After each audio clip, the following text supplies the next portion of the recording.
Masu sauraro assalamu alaikum, barkamu da kasancewa da ku cikin shirin Zauren Matasa daga nan Labule TV. Sunana Jabir Aldan Abba wanda ni ne nake gabatar muku da shirin a daidai wannan lokaci.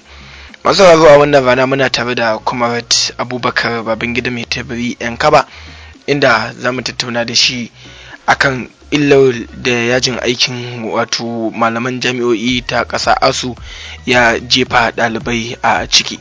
Comrade, barka da shigowa.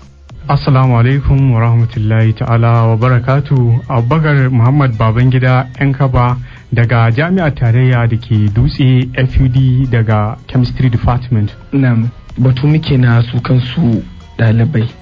Na'am. Wanda kusan za mu ce an doshi shekara guda ana zaune akan martin yajin aiki, wanda ɗalibai da yawa yanzu suna ta ganin cewa akwai illoli da dama wanda ya kawo musu ta fannin karatunsu.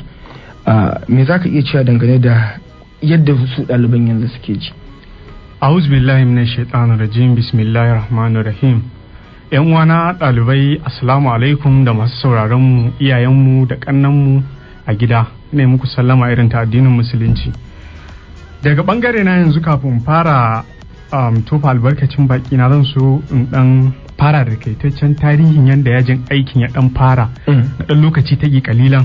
Wato wannan yajin aikin daga 1999 zuwa 2007 an yajin aiki sau 7 wanda ya dauki tsawon wata 18. Sannan daga 2008 to 2015 an yajin aiki na tsohon sau 5 na tsawon wata 16. Sannan daga 2015 zuwa 2022 an yajin aiki sau 5 wanda ya dauki tsohon wata 29. Wannan kwanakin in ka hada adadin su zai baka semester 15. Sannan kuma zai hada ya baka shekaru 7 kenan. Kaga wannan an samu asarar su. To sai mu tafi mu ga me su malaman jami'o'i suke demanding daga ita federal government din. Yanzu dai abinda kowa ya riga ya sani shine suna buƙatar investment in a nation's universities infrastructure and payment of members' salaries through the recommended University Transparency and Accountability Solution, waɗanda aka fi sani da wannan manhajar ta UTAS, wanda su malaman jami'o'i ne suka taru suka samar da wannan manhajar domin gwamnati tarayya ta dinga amfani da ita tana biyan su albashi ta wannan bangaren.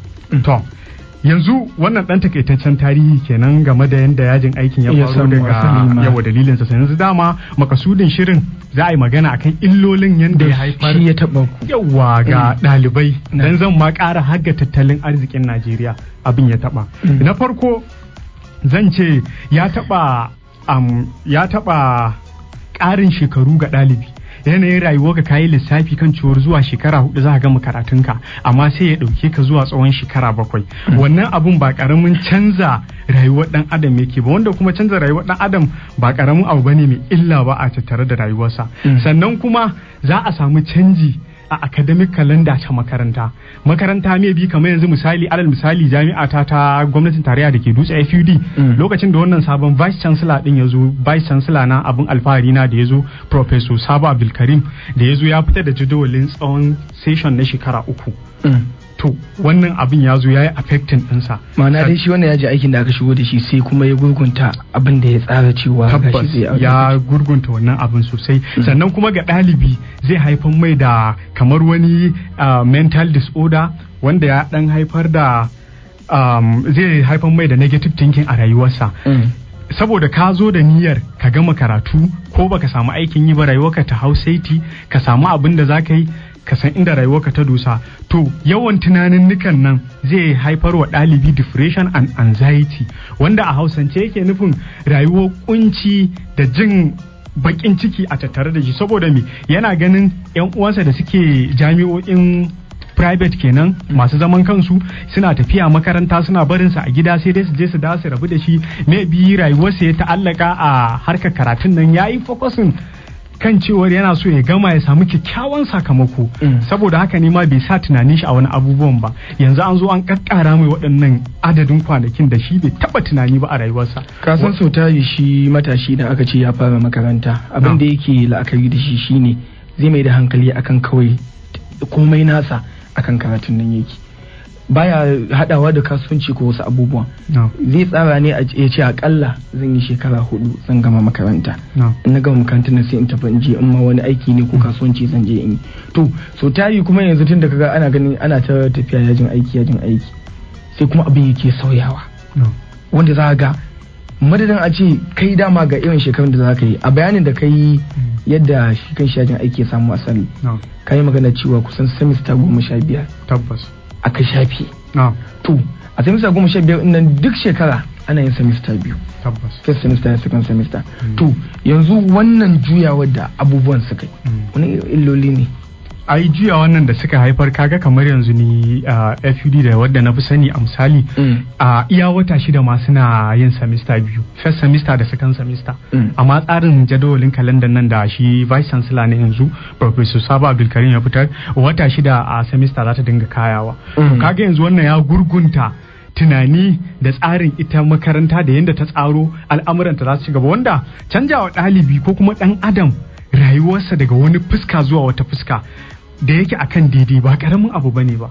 Zaka juyar da tunaninsa ne lokaci guda, ka sauya tunaninsa wanda shi ba shi da makoma.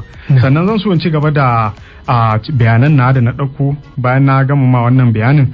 Sannan kuma zai cire sha'awa daga tsarikan sha'awar. Kaga mu arewa tun farko an ban mu a baya a harkar ilimi. Yanzu wani ake tasowa akan harkar karatun.